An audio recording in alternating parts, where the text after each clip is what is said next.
Hey everybody, welcome back to Otter Tree Garage. So I picked up this little gem here from an auction sale. Just brought it home today.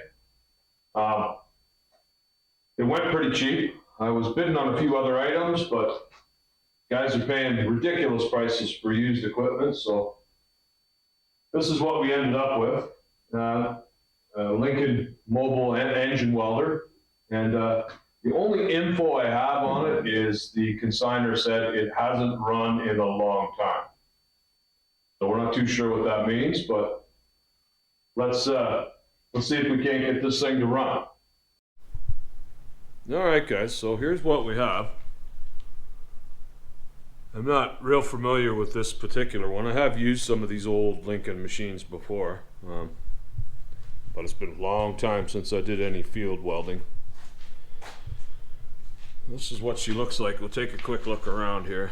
It's a gas engine, and I believe a lot of these used 4-cylinder Continental gas engines, I think. And it looks like a Marvel carb, I would say. That's probably a pretty good bet. I got the battery charger on it. I would be willing to bet that battery's probably spanked, but we'll see. It doesn't look like it's in horrible shape. Looks like somebody's painted it with a brush. Check the oil and it don't look too bad. Level's good. It don't smell terrible and it still feels slippery, so that's a bonus.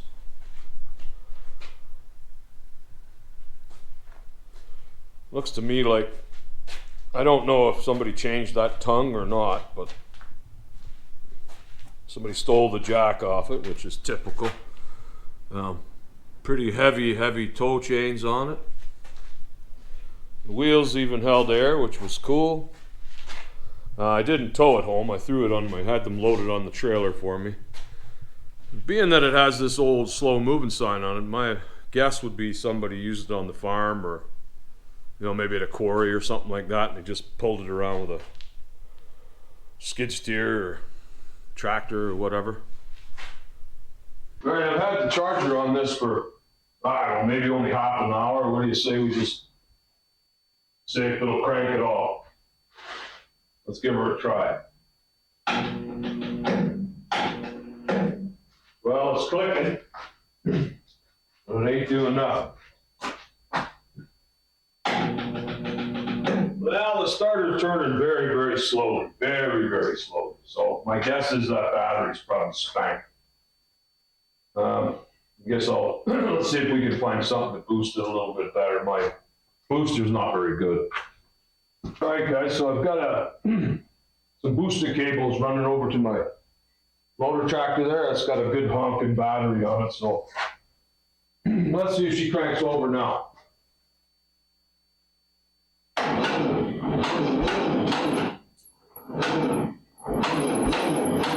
Yeah, it cranks over, but very slow.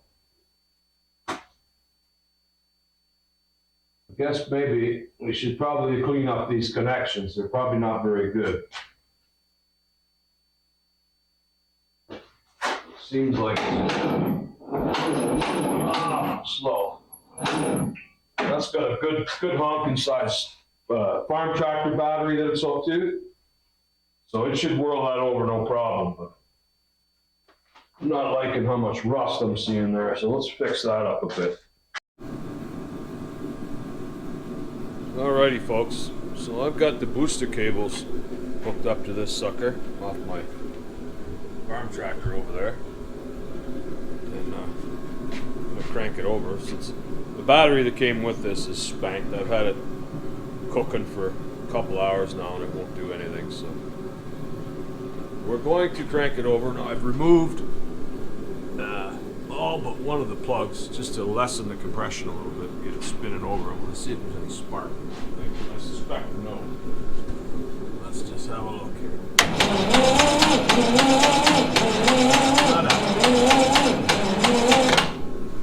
It's not whirling over real fast because imagine it's because of these.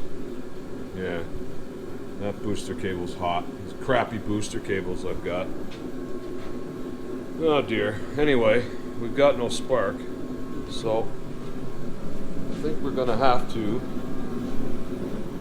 around this side. And there's our distributor. Now I've never seen a distributor like that, which doesn't mean anything because there's lots of things I haven't seen. But my guess would be we got some corrosion in there. This has been sitting for a long time. So we better take that apart and have a look.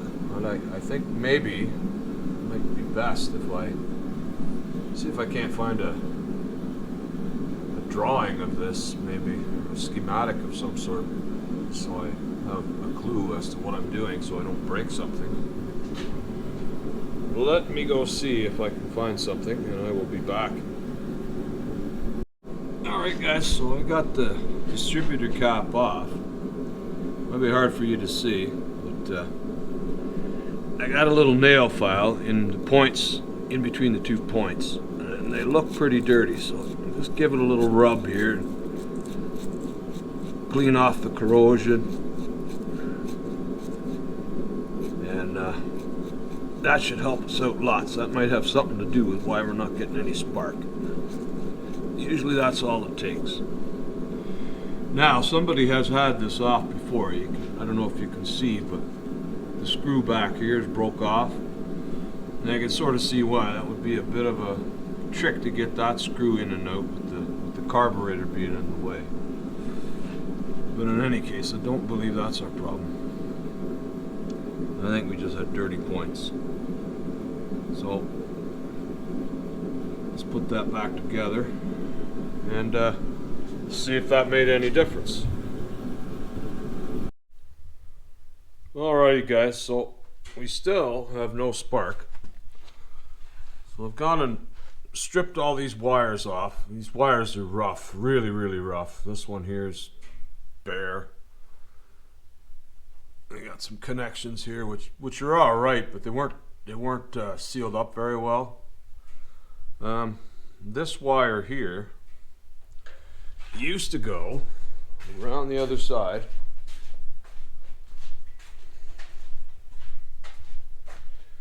right on this lug, and I do believe that is what grounds out your magneto to shut your engine down. If I follow it, it goes all the way up, and I don't know if you're going to be able to see it, but there's a switch up in here, which is this switch here. Ignition. That switch is buggered. It's got continuity whether it's on or whether it's off, so it was grounding out all the time. So I tested that switch with my voltmeter, and it has continuity whether it's on or whether it's off, so it would have been grounding out all the time, not allowing us to get any spark. However, I bumped it over. When I disconnected it, I bumped it over, and I still have no spark. So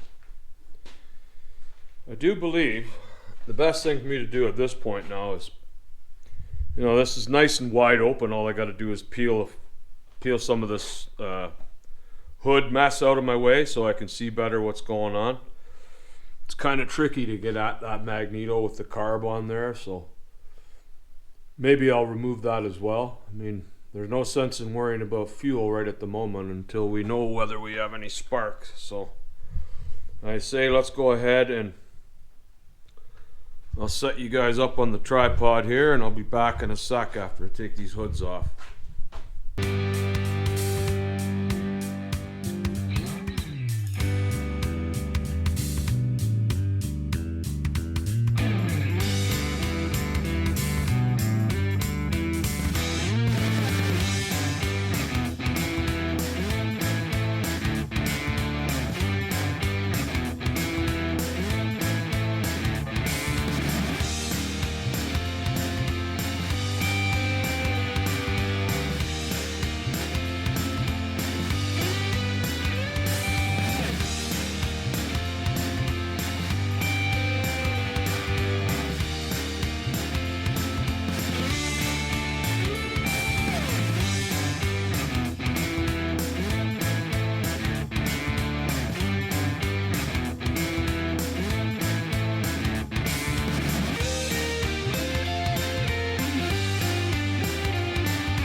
All right, folks.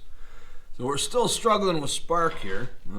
We've got the distributor cap off, and I cut that. That's our grounding wire that grounds it out and shuts the engine down. It seemed to me like it was not isolated very well from this case. I'm getting continuity through the case and that wire. So I'm not too sure what's going on here. I can't really work on it inside there very well. This cap's kind of worn out. It's not real good, but I whirl the engine over and I don't see any spark whatsoever there at the points. So something's going on here. I'm not too sure what. I'm not very familiar with one of these Fairbanks Morris magneto ignition. So I believe I'm going to have to take that off and have a bit better look at it.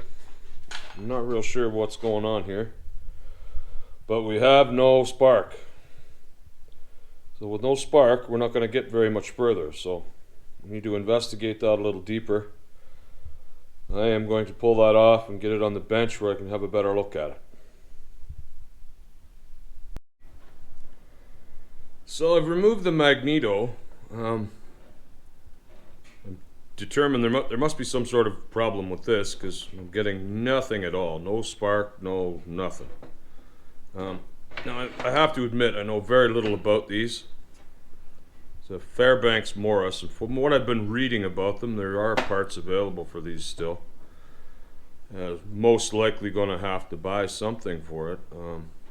However, our postal service up here in Canada is on strike at the moment, and I'm going to have trouble getting parts, I do believe. So I'm going to take this apart and see if we can find something obvious. Maybe it's grounding out somewhere, or who knows. I'm not real sure. Like I said, I'm not very familiar with magnetos, but that's the whole point of this. We'll see if we can't learn something. So let's pull this apart and see if we see anything wrong. Alrighty here, guys. Well, I've got this thing apart, and I did find something interesting. So the coil fits in here like so, and then these set screws here, they were a bugger to get out. I had to heat the aluminum casing slightly with my little plumber's torch there just to get them to break free, because they're steel set screws in an aluminum housing, and that most of the time that stuff seizes up. Anyway, the wire on this coil, I'm not sure if you're going to be able to see it, but the coating is sort of split right there. There's one little spot. If you look real careful with a light, you can see the conductor sticking out. I wonder if it was grounding out there. I'm not sure, but I'm hoping that's what it is. So I think I'll throw a piece of heat shrink over that maybe and try and shield that a little better. That wire's kind of crispy. It's pretty old. The rotor, stator, or whatever you want to call it, it's fairly clean, and it still has a fair bit of magnetism. From what I was reading, I don't know, guys say that if it sits too long it loses its magnetism, which I've never heard of, but as I say, I'm not real familiar with this sort of thing. However, interestingly enough, I was spinning it around in my hand, and I had my hand over the end like so. My hand was touching the conductor there, and when I spun it over, I'm positive I felt a shock through my hand. It wasn't a real serious shock, but it felt like I got a shock. So that tells me it was working to some degree. Now, I cleaned up these set screws over here as best as I could. I would have run a tap through that if I'd have had it's a 5/16 24 tap fine thread, and I just swore I had one, but I don't, because that's how this coil does its grounding. It grounds to the case through those set screws. Anyway, I cleaned it all up real good. Now I'm gonna fix this wire here, and then we'll throw it back together and see if that did any good. I don't know, but let's see if I can't put it back together without breaking something. Alright guys, I got this magneto back together and I do believe we've made some headway. So I've got a little paper clip in here to my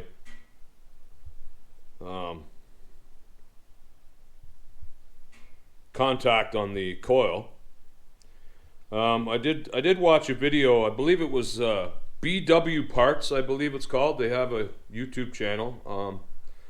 They're somewhere in the US and they rebuild, they specialize in rebuilding these old classic Lincoln welders. I guess there's a fair bit of call for it. I'm not a mobile welder, so I don't really know that business very well, but apparently these machines are sought after, and they have all kinds of retrofit kits and such. I watched a video on their YouTube channel about putting one of these back together, since I know very little about it, but I didn't really see anything wrong in there other than that wire that I showed earlier. So anyway, according to these guys, you should be able to whirl this over, and it has sort of a there's a sort of a clutch affair in here that makes it snap. I guess that's for low RPM spark. A lot of the old farm tractors and even some of these old welders, I believe, had hand crank starts on them, so you needed to be able to produce a fairly intense spark with low RPM with a hand crank. So they show you doing this and being able to, you should see a nice purple spark there, and I'm seeing good spark there now. If you can, hopefully you can see that.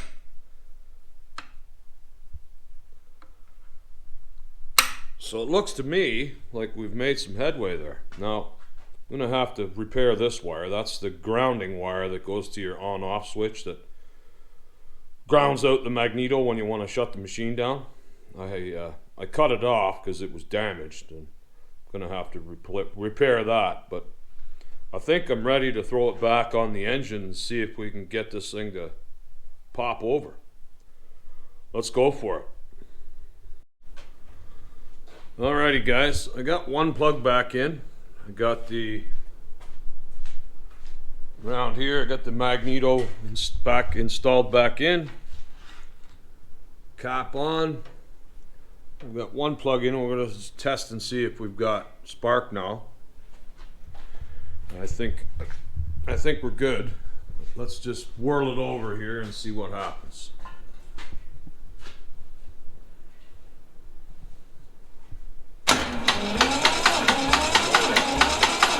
All right, so we got spark. So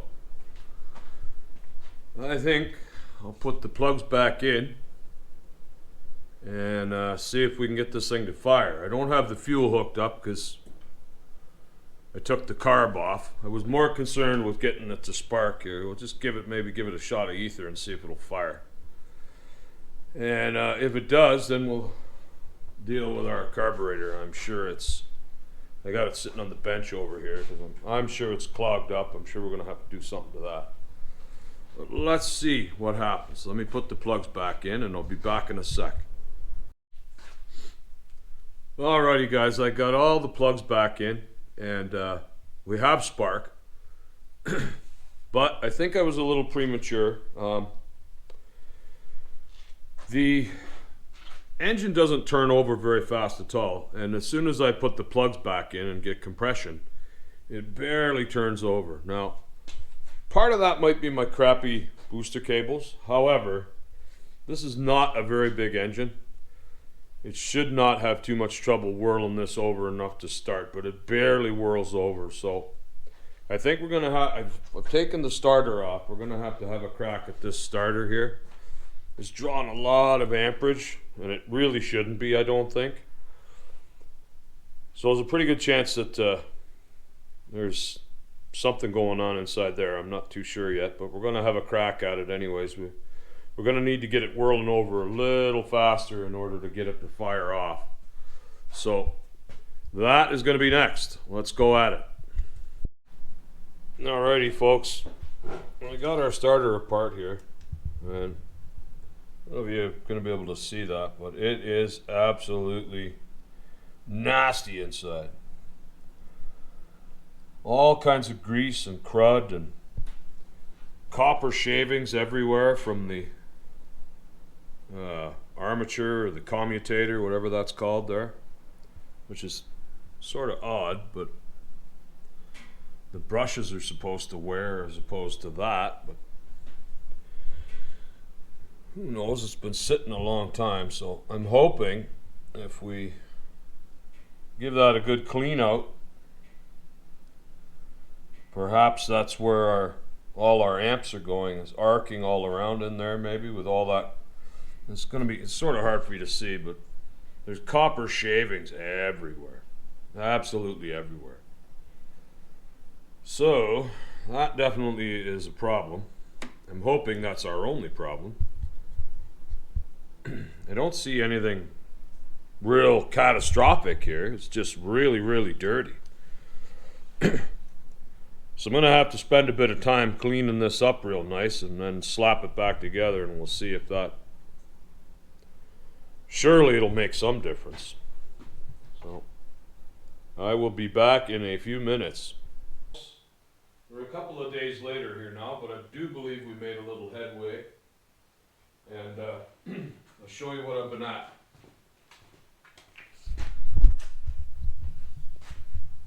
So I've got the magneto reinstalled. That's just a temporary kill switch in case we need it. Now, it is worth mentioning that I did mark this when I took it off. I marked the position of the rotor and the position of this before I took it off. Because I was whirling it around in my hands and doing all kinds of crazy stuff with it, I figured I better do that. Just to keep the timing the same. If you happen to screw that up, if you go to the B&W Parts YouTube channel, they have a pretty good video on how to set the timing up for this. It's actually quite easy. These Continental engines are pretty simple. I've worked on them before, but not one with a magneto. It had a distributor ignition. But anyway, if you mark the position of it and you don't rotate the engine, you shouldn't have any problem. I also went ahead and bought a battery and made some heavy duty cables for it because I was tired of fooling around with those crappy booster cables of mine. So we are ready to try this out. I did bump it over just to make sure I had spark, and I do. I checked all 4 cylinders with the spark tester and we're good, so I think we're gonna see if this thing actually fires up for us.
it doesn't run without the choke on. You shut the choke off, you can see the governor try to rev it up and it says forget it. So I guess it's not getting enough fuel, which is not surprising.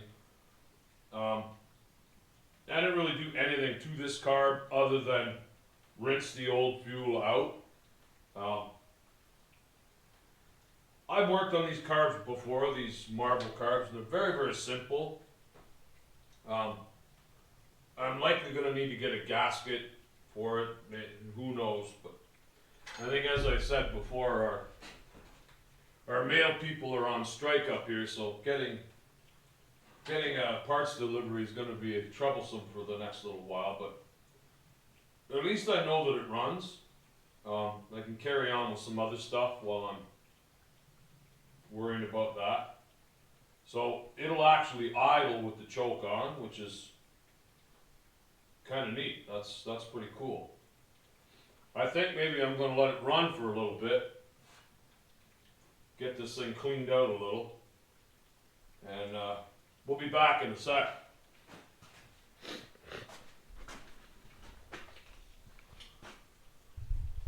Alright guys, so we're a couple of days later now. I did run this for 5-10 minutes and it ran fairly well. As you saw in the last clip, it doesn't seem to be getting enough fuel, but I had a thought, and I'm wondering if it maybe was just getting too much air, because there's supposed to be an oil bath air cleaner on here, I believe, and it's missing. So I'm going to have to figure out some sort of air filter for this to restrict the air a little bit so it'll run a little better at higher RPM. I don't want to run it a whole lot more until I get an air filter for it, or sorry, a oil filter. Nobody around here had one, so I've ordered one. I'm waiting for that.